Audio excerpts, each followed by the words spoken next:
അൽഹംദുലില്ലാഹ് വസ്സലാത്തു വസ്സലാമു അലാ അഷ്റഫിൽ അംബിയാഇ വൽ മുർസലീൻ വഅലാ ആലിഹി വസഹ്ബിഹി അജ്മഈൻ അമ്മാ ബഅദു. ബഹുമാനരായ സഹോദരങ്ങളെ, അസ്സലാമു അലൈക്കും വറഹ്മത്തുള്ളാഹി വബറകാതുഹു. അള്ളാഹുവിനെ അറിയുക എന്ന നമ്മുടെ യാത്രയിൽ നമ്മിൽ എന്തെല്ലാം മാറ്റങ്ങളാണ് വരുത്തേണ്ടത്, നമ്മുടെ മനോഭാവത്തിൽ എന്തെല്ലാം തിരുത്തലുകൾ വേണം എന്ന കാര്യമാണ് നാം വിഷയമാക്കിക്കൊണ്ടിരിക്കുന്നത്. കാരണം ലാ യുഗയ്യിറുല്ലാഹു ബിഖൗമിൻ, ഒരു സമൂഹത്തെ അള്ളാഹു മാറ്റുന്നതല്ല, ഹത്താ യുഗയ്യിറു മാ ബി അൻഫുസിഹിം, അവരുടെ മനോഭാവം മാറ്റാതെ. നമ്മിൽ എന്തൊരു മാറ്റമാണ് നടക്കേണ്ടത് അത് നടന്നിരിക്കണം.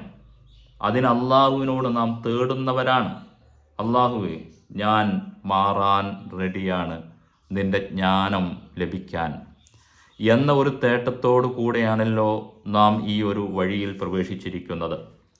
അതുകൊണ്ടാണ് നാം മനസ്സിൻ്റെ വ്യവഹാര രൂപങ്ങൾ എന്ന വിഷയത്തെ ചർച്ചയാക്കിയത്. അതിൽ വസ്വാസ് എന്താണ് എന്ന് നമുക്ക് ബോധ്യപ്പെട്ടു. അതിൻ്റെ തെറ്റിദ്ധാരണകൾ നീങ്ങി. അത് നമ്മിൽ വരുത്തുന്ന ഷർറ് എങ്ങനെയാണ് എന്നും നമുക്ക് ബോധ്യപ്പെട്ടു. നമ്മുടെ ഉള്ളിൽ വരുന്ന ചിന്തകളും തോന്നലുകളും പിശാച് വരുത്തുന്നതുമായ തോന്നലുകൾ, ചിന്തകൾ, അത് തിരിച്ചറിയുക. അഥവാ ഏതൊരു സന്ദർഭത്തിലും നാം നമ്മുടെ ചിന്തകളെ നിരീക്ഷിച്ചു കൊണ്ടിരിക്കുക, ചിന്തയെ നിരീക്ഷിക്കുന്നവരാവുക എന്നതാണ് നമുക്കതിൽ നിന്ന് കിട്ടിയ പാഠം. ഈ ഒരു ക്ലാസ്സിൽ നമ്മൾ പുതിയ നമ്മുടെ ഒരു വിഷയത്തെ പറ്റിയാണ് സംസാരിക്കാൻ ഉദ്ദേശിക്കുന്നത്. അഥവാ നമ്മുടെ മനസ്സിൻ്റെ ഭാഗത്തു നിന്നും സംഭവിക്കുന്ന മറ്റൊരു ഷർറ്. അതാണ് ഹവ പിൻപറ്റി ജീവിക്കുക, ഹവയെ പിൻപറ്റുക എന്നത്. എന്താണ് ഹവ? നമ്മളൊക്കെ കേട്ട ഒരു പദമായിരിക്കും. ഹവ എന്ന് കേൾക്കുമ്പോൾ പലരിലും ഉള്ള ഒരു ധാരണ, അതായത് മാനസികമായ പരിമിതിയുള്ള ആളുകളുടെ പ്രവൃത്തികളെയാണ് ഹവ എന്നതുകൊണ്ട് ഉദ്ദേശിക്കുന്നത്. അയാൾ ഒരു ഹവയാണ് എന്ന് പറഞ്ഞാൽ അയാളിൽ എന്തോ കുറവുണ്ട്, അയാൾ അല്പം വകതിരിവ് കുറഞ്ഞവനാണ് എന്ന ഒരു ധാരണയാണ് നമ്മിലൊക്കെ കടന്നു വരുന്നത്. അതാണോ ഹവ? നാം അതിനെ ഒന്ന് പരിശോധിക്കേണ്ടിയിരിക്കുന്നു. നമുക്കൊന്ന് പരിശോധിക്കാം. വിശുദ്ധ ഖുർആൻ വളരെ വളരെ ഗൗരവത്തിലാകുന്നു ഹവയെ പിൻപറ്റുക എന്ന ആ വിഷയത്തെ നമുക്ക് ബോധ്യപ്പെടുത്തി തരുന്നത്. വിശുദ്ധ ഖുർആൻ സൂറത്ത് അൻ-നാസിആത്ത്, നമ്മളൊക്കെ പഠിച്ച സൂറത്താണ് സൂറത്തു നാസിആത്ത്. അതിൽ പറയുന്നു, ഫഅമ്മാമൻ ഖാഫ മഖാമ റബ്ബിഹി വനഹൻ നഫ്സ അനിൽ ഹവാ ഫഇന്നൽ ജന്നത ഹിയൽ മഅ്വാ. ഫഅമ്മാമൻ ഖാഫ മഖാമ റബ്ബിഹി, തൻ്റെ റബ്ബിൻ്റെ, രക്ഷിതാവിൻ്റെ സ്ഥാനത്തെ ജാഗ്രത കൈവിടാതെ സൂക്ഷിച്ച് ജീവിക്കുന്നവൻ. റബ്ബിൻ്റെ സ്ഥാനം എവിടെയാണ്, എന്താണ് എന്ന് ബോധ്യപ്പെട്ട് ജാഗ്രത കൈവിടാതെ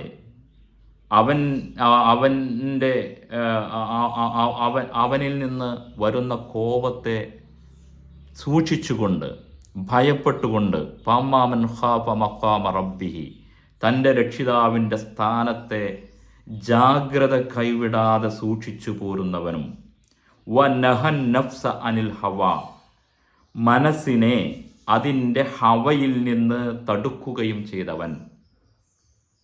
മനസ്സിൻ്റെ ഹവയിൽ നിന്ന് അതിനെ വിരോധിക്കുകയും തടുക്കുകയും ചെയ്തവൻ. വനഹൻ നഫ്സ അനിൽ ഹവ, ഹവയിൽ നിന്ന്. ഫഇന്നൽ ജന്നത ഹിയൽ മഅ്വാ, അവനുള്ള അഭയസ്ഥാനം സ്വർഗം മാത്രമാണ്. സ്വർഗം ഉറപ്പിക്കാം. ഹവയിൽ നിന്ന് നമ്മുടെ മനസ്സിനെ മാറ്റി നിർത്താൻ സാധിച്ചാൽ, റബ്ബിൻ്റെ സ്ഥാനം എന്താണെന്ന് ബോധ്യപ്പെട്ട് ജാഗ്രതയോടുകൂടെ ജീവൻ നയിച്ചാൽ അത് സ്വർഗം ഉറപ്പാണെന്ന് ഈ ആയത്തുകളിലൂടെ, വിശുദ്ധ ഖുർആനിലൂടെ നമ്മെ ഉണർത്തുന്നു. ഹവ എന്ന വാക്കിന് പല അർത്ഥങ്ങളും അതിനുപയോഗിക്കുന്നു. തന്നിഷ്ടം, ഇംഗീതം, ഇച്ഛ, അഭീഷ്ടം എന്നൊക്കെ പല അർത്ഥങ്ങളിലും, തന്നിഷ്ടപ്രകാരമുള്ള ജീവിതം എന്നൊക്കെ അർത്ഥത്തിൽ ഉള്ള ഒരു പദമാണ് ഹവ എന്ന് പറയുന്നത്. അഥവാ സ്വന്തം ഇഷ്ടാനിഷ്ടങ്ങൾക്കനുസരിച്ച് ജീവിക്കുക, സ്വന്തം താല്പര്യങ്ങളെയും സ്വന്തം ഇഷ്ടക്കേടിനെയും മാത്രം പരിഗണിച്ചുകൊണ്ടുള്ള ഒരു ജീവിതം നയിക്കുക. അതാണ് ഹവ എന്നതുകൊണ്ട് ഉദ്ദേശിക്കുന്നത്. അഥവാ എല്ലാം ഞാൻ വിചാരിച്ച മാതിരിയാകണം, എൻ്റെ ഇഷ്ടത്തിനൊത്തനുസരിച്ചാകണം. ഇതിന് സൈക്കോളജിയിൽ ഈഗോ എന്നാണ് അതിന് പറയുക. അഹംഭാവം അഥവാ ഞാൻ എന്ന ഭാവം. എനിക്കനുസരിച്ചാകണം, എൻ്റെ ഇഷ്ടത്തിനനുസരിച്ചാകണം, എൻ്റെ അനിഷ്ടം ഇവിടെ നടക്കരുത് എന്ന ഒരു മാനസികാവസ്ഥയുടെ പേരാണ് ഹവ എന്ന് പറയുന്നത്. ഈ ഹവയിൽ നിന്ന്, ഈ ഈഗോയിൽ നിന്ന് മുക്തനായാൽ മാത്രമേ അള്ളാഹു ഇറക്കിയ ഹുദ നമുക്ക് ലഭിക്കുകയുള്ളൂ. അഥവാ എൻ്റെ ഇഷ്ടത്തിനനുസരിച്ചായാൽ മാത്രം ഞാൻ സന്തുഷ്ടനാവുക. എൻ്റെ ഇഷ്ടം നടന്നിട്ടില്ലെങ്കിൽ കടുത്ത നിരാശയും അല്ലെങ്കിൽ ദുഃഖം, അല്ലെങ്കിൽ ആ കാര്യത്തെ തന്നെ പാടെ അവഗണിക്കുക, അല്ലെങ്കിൽ അതിനോട് ദേഷ്യം, അതിനോടുള്ള നീരസം, ഇതൊക്കെ തോന്നുന്ന, എൻ്റെ ഇഷ്ടം നടന്നിട്ടില്ലെങ്കിൽ ദുഃഖം വരും, ദേഷ്യം വരും, അനിഷ്ടം വരും, ഇതൊക്കെ വരുന്ന ഒരു അവസ്ഥ. എൻ്റെ ഇഷ്ടത്തിനനുസരിച്ചായാൽ മാത്രം ഞാൻ സന്തുഷ്ടനാകും. ഈ ഒരു അവസ്ഥ ആണ് ഹവ എന്നതുകൊണ്ട് ഉദ്ദേശിക്കുന്നത്. ഹവയിൽ നിന്നും മുക്തനാകാതെ അള്ളാഹു ഇറക്കിയ ഹുദ, സന്മാർഗം ലഭിക്കുന്നതല്ല എന്ന് വിശുദ്ധ ഖുർആൻ ഉണർത്തുന്നു. കാരണം ഏതൊരു സാഹചര്യത്തിലും ഏതൊരു ജീവിത ചുറ്റുപാടിലും അള്ളാഹുവിനെ കൈവിടാതെ ജീവിക്കുവാൻ അവൻ്റെ കൽപ്പനകൾ, അവൻ നിർദ്ദേശിച്ച കാര്യങ്ങൾ, തിരുനബി സല്ലല്ലാഹു അലൈഹി വസല്ലമ നമ്മോട് ഉപദേശിച്ച സൽസ്വഭാവങ്ങൾ, ജീവിത മാതൃകകൾ, അതൊക്കെ ജീവിതത്തിൽ പകർത്താൻ നമുക്ക് സാധിക്കണം. നമ്മുടെ ഇഷ്ടവും അനിഷ്ടവും അനുസരിച്ചല്ല കാര്യങ്ങളൊക്കെ നടക്കുന്നത് എന്ന ഒരു തിരിച്ചറിവ് വന്നാൽ മാത്രമേ ഹുദയിലെത്താൻ സാധിക്കുകയുള്ളൂ എന്ന് ഉണർത്തുകയാണ് വിശുദ്ധ ഖുർആൻ. വിശുദ്ധ ഖുർആൻ സൂറത്തുൽ ഖസസ് 28-ാമത്തെ അധ്യായം 50-ാമത്തെ സൂക്തം ഒന്ന് സൂക്ഷിച്ച് നമ്മൾ ഒന്ന് തദബ്ബുർ നടത്തി നോക്കുക.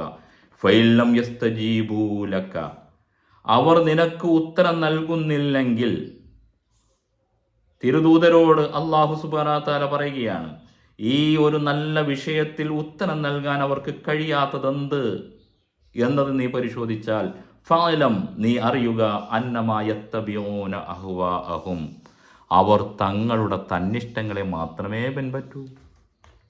അതാണ് പ്രശ്നം. അവരുടെ തന്നിഷ്ടങ്ങളെ മാത്രമേ അവർ പിൻപറ്റൂ. അതാണ് നിനക്ക് ഉത്തരം നൽകാത്തത്. ഇതിനേക്കാൾ നല്ലത് കണ്ടിട്ടല്ല, ഇത് ശരിയല്ലെന്ന് അവർ അറിഞ്ഞിട്ടൊന്നുമല്ല. നീ മനസ്സിലാക്കേണ്ടത്, ഉത്തരം നൽകാത്തതിൻ്റെ ഒരേ ഒരു കാരണം അവർ അവരുടെ തന്നിഷ്ടങ്ങളെ മാത്രമാണ് പിന്തുടരുന്നത്. വമൻ അദല്ലു മിമ്മൻ ഇത്തബഅ ഹവാഹു, തൻ്റെ തന്നിഷ്ടങ്ങളെ പിന്തുടരുന്നവനേക്കാൾ വലിയ വഴികേട് സംഭവിച്ചവനാരാണ്? ഏറ്റവും വഴി പിഴച്ചവൻ ആരാണ്? ബിഗൈരി ഹുദം മിനല്ലാഹ്, അള്ളാഹുവിൽ നിന്നുള്ള ഹുദ കിട്ടാതെ. അള്ളാഹുവിൽ നിന്നുള്ള ഹുദ, ശാന്തിയും സമാധാനവും നിറഞ്ഞ ക്ഷമയോടുകൂടെയുള്ള ക്ഷമാലുവായുള്ള ഒരു ജീവിതത്തിന് സാധിക്കാതെ വരുന്നത് അവർ അവരുടെ തന്നിഷ്ടങ്ങളെ മാത്രം പിന്തുടർന്നുകൊണ്ടാണ്. അതാണ് ഏറ്റവും വലിയ വഴികേട് എന്നുണർത്തുകയാണ്. ഇന്നല്ലാഹ ലാ യഹ്ദി, അള്ളാഹു വഴി കാണിച്ചു കൊടുക്കുകയില്ല അൽ ഖൗമൽ-ളാലിമീൻ, അക്രമികളായ ആളുകൾക്ക്. ഇവിടെ എന്താണ് അക്രമമായി പറയുന്നത്? നമ്മുടെ തന്നിഷ്ടങ്ങൾക്കനുസരിച്ച് ജീവിക്കുന്ന ഈ ജീവിതം തന്നെ അക്രമം നിറഞ്ഞ ഒരു ജീവിതമാണ് എന്ന് ഉണർത്തുകയാണ് ഈ വചനങ്ങളിലൂടെ.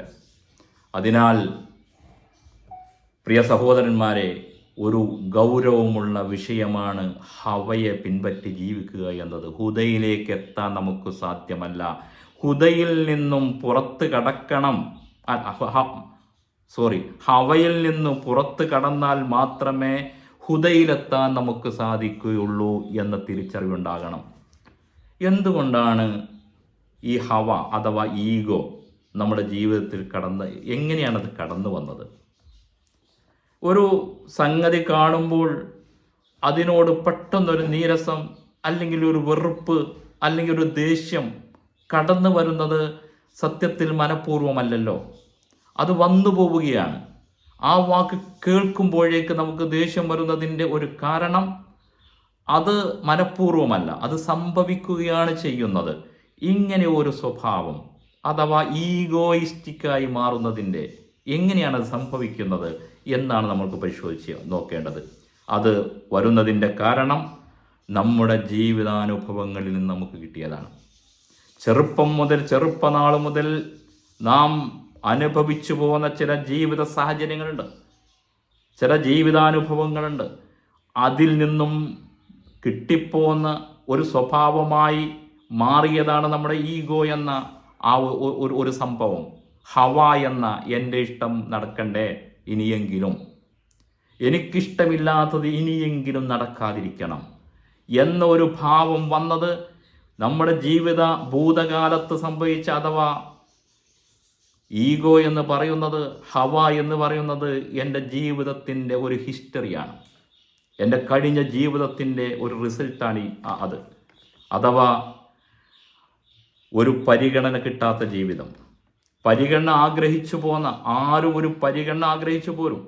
പക്ഷേ ഒരു പരിഗണന ജീവിതത്തിൽ ഒരിക്കലും കിട്ടിയില്ല എന്ന് മാത്രമല്ല, അതിന് പകരം അവഗണനയും നിരുത്സാഹപ്പെടുത്തലും മാത്രം കിട്ടിപ്പോകുന്നൊരു കാലം പല കാരണങ്ങൾ കൊണ്ടായിരിക്കാം. ഒന്ന്, നമ്മുടെ മാതാപിതാക്കൾ വിവരമില്ലാത്തവരായതുകൊണ്ട് അവർക്കിത്തരം കാര്യങ്ങളെപ്പറ്റിയൊന്നും ഒരു ബോധവുമില്ലാത്ത ഒരു സാഹചര്യത്തിൽ വളർന്നതുകൊണ്ട് അവർ തന്നെ അവരുടെ ജീവിതത്തിൽ ലഭിച്ച അവഗണനയുടെ ഒരു ഫലമായി അവരിൽ നിന്ന് ഉണ്ടാകുന്നത് അധ്യാപകരിൽ നിന്ന്, വിദ്യാലയങ്ങളിൽ നിന്ന്, കൂട്ടുകാരിൽ നിന്ന്, സമൂഹങ്ങളിൽ നിന്ന്, മുതിർന്നവരിൽ നിന്ന്, എല്ലാവരിൽ നിന്നും ഒരു പരിഗണന ആഗ്രഹിച്ചു നടന്ന ആ കാലഘട്ടം, ആ കൊച്ചുനാൾ, അന്നത് ലഭിച്ചില്ല എന്ന് മാത്രമല്ല, അവഗണിക്കപ്പെടലുകളും ഒരുപാട് അനിഷ്ടകരമായ വാക്കുകൾ കേൾക്കേണ്ടി വന്ന ഒരു സാഹചര്യം. പൊട്ടൻ, അതേപോലെ തന്നെ ചപ്പൻ, ഒന്നിനും കൊള്ളാത്തവൻ, കുരുത്തം പിടിക്കാത്തവൻ എന്നൊക്കെ പല വാക്കുകളും കേട്ടു. അവരതങ്ങനെ പറയാൻ കാരണം അവർക്ക് അത്തരം വാക്കുകളാണ് കിട്ടിപ്പോകുന്നത്. സ്റ്റോക്കുള്ളതാണ് വിറ്റഴിക്കുന്നത്. പരിഗണന കിട്ടിയിട്ടില്ല, അതുകൊണ്ട് പരിഗണന കൊടുക്കാനും കഴിയുന്നില്ല. അങ്ങനെ മനസ്സിൽ ഒരു സ്വഭാവമായി രൂപപ്പെട്ടു വന്നു. ഈ ഒരു സ്വഭാവത്തിൻ്റെ പ്രതിഫലനമാണ് ഈഗോ ആയി നമ്മൾ മാറാൻ കാരണം. അതന്വേഷിച്ച് നടക്കുകയാണ്, ഒരു പരിഗണന അന്വേഷിച്ച് നടക്കുകയാണ്. പക്ഷെ പരിഗണന കിട്ടുന്നതിന് പകരം അവഗണനയാണ് പിന്നെയും സംഭവിക്കുന്നത്. അനിഷ്ടകരമായതാണ് വീണ്ടും വീണ്ടും കേട്ടുകൊണ്ടിരിക്കുന്നത്. ഈ അനിഷ്ടകരമായ കാര്യങ്ങൾ കേൾക്കുമ്പോഴേക്ക് നമ്മുടെ സ്വഭാവത്തിൽ മാറ്റം വരുന്നത്, നമ്മുടെ സമാധാനം നഷ്ടപ്പെടുന്നത്, നമ്മുടെ ശാന്തി നഷ്ടപ്പെടുന്നത്, അള്ളാഹുവിനെ മറന്നു പോകുന്നത് ഒക്കെ ദുഃഖത്തിൻ്റെയും അതേപോലുള്ള വൈകാരികാവസ്ഥയുടെയും ഒക്കെ ഉടമകളായി തീരാൻ കാരണം ഈ ഒരു ജീവിത സാഹചര്യത്തിൽ നിന്നും ലഭിച്ചു പോയ ചില കാര്യങ്ങളാണ്. ചിലപ്പോൾ അത് ദാരിദ്ര്യമാകാം. നമ്മൾ ജീവിച്ചു പോകുന്ന ദാരിദ്ര്യത്തിൻ്റെ ജീവിതം ഒന്നും വലിയ കുടുംബാംഗങ്ങളുള്ള ഒരു കുടുംബത്തിൽ നിന്നായിരിക്കാം. ചെറിയ ഒരു വീട്ടിൽ നമ്മുടേതായ ആഗ്രഹങ്ങളൊന്നും നടന്നു പോകാതെ അങ്ങനെ വളർന്നു പോകുന്ന ഒരു സാഹചര്യത്തിൽ വലുതായപ്പോൾ ഇനി എൻ്റെ ആഗ്രഹം മാത്രമേ നടക്കാവൂ എന്ന ഒരു മാനസികാവസ്ഥയിലേക്ക് കടന്നു വന്നതാണ് ഈഗോയിസ്റ്റിക് ആകാൻ കാരണം, ഹവയുടെ ആളായി മാറാൻ കാരണം. അപ്പോൾ എവിടെ നിന്നും നമുക്കിത് കിട്ടാത്തത് കൊണ്ട് ഇത് അന്വേഷിച്ചു കൊണ്ട് നടക്കുകയാണ്. പരിഗണന കിട്ടാൻ, നല്ല വാക്ക് കിട്ടാൻ, പ്രോത്സാഹനം കിട്ടാൻ, അതന്വേഷിച്ചു കൊണ്ട് നടക്കുന്ന ഈ ഒരു സ്വഭാവത്തിൻ്റെ പരിണിതിയാണ് ഇപ്പോൾ നമ്മുടെ സ്വഭാവത്തിൽ വന്നിരിക്കുന്ന ഒരു കാര്യം. അതിൽ നിന്ന് തിരിച്ചു മാറാൻ നമുക്ക് നാം റെഡിയാകണം. ഇതൊരു തിരിച്ചറിവാണ്. നാം വിചാരിക്കുന്നത് പോലെ ഹവ നിസ്സാരമായ ഒരു സംഗതിയല്ല. എല്ലാവരെയും ബാധിക്കുന്ന ഒരു വലിയ വിഷയമാണത്. സത്യത്തെ അവഗണിക്കുവാൻ, ആളുകളെ നിന്ദിക്കുവാൻ, ആളുകളെ അവഗണിക്കുവാൻ നീതി നടപ്പാക്കാൻ പ്രയാസമുണ്ടാക്കുക തുടങ്ങി പലതിൻ്റെയും കാരണം നമ്മിൽ ഉള്ള നമ്മുടെ ഇഷ്ടാനിഷ്ടങ്ങൾക്കനുസരിച്ചുള്ള ഒരു നിലപാട് മാത്രമാണ്. അവിടേക്ക് ഹുദ കടന്നു വരില്ല, സന്മാർഗം കടന്നു വരില്ല എന്ന ബോധ്യം നമുക്കുണ്ടായിരിക്കണം. തുടർന്ന് നമുക്ക് ഇൻഷാ അല്ലാഹ് ഇതിൻ്റെ പല ഭാഗങ്ങളും, ഇതിൻ്റെ ഷെറുകൾ ഏതെല്ലാം തരത്തിലേക്ക് വന്നുപെടുന്നു എന്ന കാര്യം വിശദീകരിക്കാം. റബ്ബ് സുബ്ഹാനഹു തആല കാര്യങ്ങളെ യഥാവിധി മനസ്സിലാക്കുവാനും ബോധ്യപ്പെടാനുമുള്ള അവസരം നൽകി അനുഗ്രഹിക്കുമാറാകട്ടെ. നമ്മുടെ ജീവിതത്തിൽ മാറ്റങ്ങളും പരിവർത്തനങ്ങളും വന്നുകൊണ്ട് റബ്ബിൻ്റെ യഥാർത്ഥ അടിമകളായി ജീവിക്കുവാൻ അല്ലാഹു സുബ്ഹാനഹു തആല അവസരം നൽകി അനുഗ്രഹിക്കുമാറാകട്ടെ. റബ്ബനാ ആതിനാ ഫിദ്ദുനിയ ഹസന വഫിൽ ആഖിറതി ഹസനതൻ വഖിനാ അദാബന്നാർ. വസല്ലല്ലാഹു അലാ മുഹമ്മദിൻ വഅലാ ആലിഹി വസഹ്ബിഹി അജ്മഈൻ വൽഹംദുലില്ലാഹി റബ്ബിൽ ആലമീൻ.